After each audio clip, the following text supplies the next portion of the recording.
A reading from the Acts of the Apostles. King Agrippa and Bernice arrived in Caesarea and paid their respects to Festus.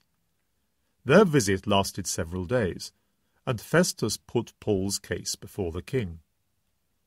"There is a man here," he said, "whom Felix left behind in custody, and while I was in Jerusalem the chief priests and elders of the Jews laid information against him, demanding his condemnation. But I told them that Romans are not in the habit of surrendering any man until the accused confronts his accusers and is given an opportunity to defend himself against the charge. So they came here with me, and I wasted no time, but took my seat on the tribunal the very next day and had the man brought in.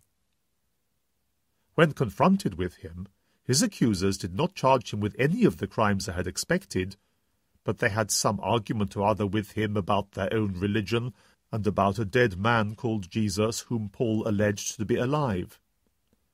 Not feeling qualified to deal with questions of this sort, I asked him if he would be willing to go to Jerusalem to be tried there on this issue. But Paul put in an appeal for his case to be reserved for the judgment of the august emperor, so I ordered him to be remanded until I could send him to Caesar." The Word of the Lord. A reading from the Holy Gospel according to John.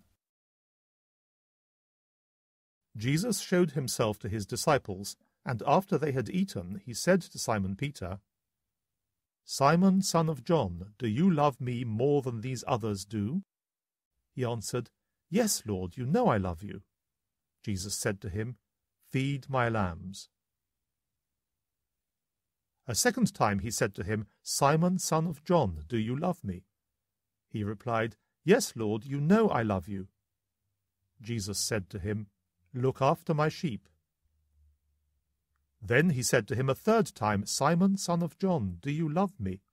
Peter was upset that he asked them the third time, "Do you love me?" and said, "Lord, you know everything. You know I love you." Jesus said to him, "Feed my sheep. I tell you most solemnly, when you were young, you put on your own belt and walked where you liked.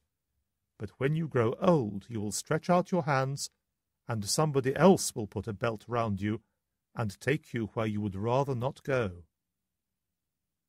In these words he indicated the kind of death by which Peter would give glory to God. After this, he said, "Follow me." The Gospel of the Lord.